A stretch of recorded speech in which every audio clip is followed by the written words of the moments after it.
শিশু যখন দুধ খাওয়ার পরে স্বাভাবিক খাবারের সাথে পরিচিত হয় তখন কিন্তু তাকে আপনারই শিখিয়ে দিতে হবে কোন খাবারটা কিভাবে খেতে হয়।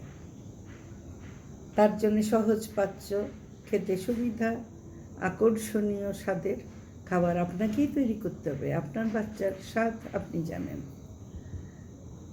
ওরা না প্রথম খাবারটাকে যে চিবিয়ে গিলতে হয় এটাও তো জানে না, কিছুই তো না জেনেই মানব শিশুর জন্ম হয়।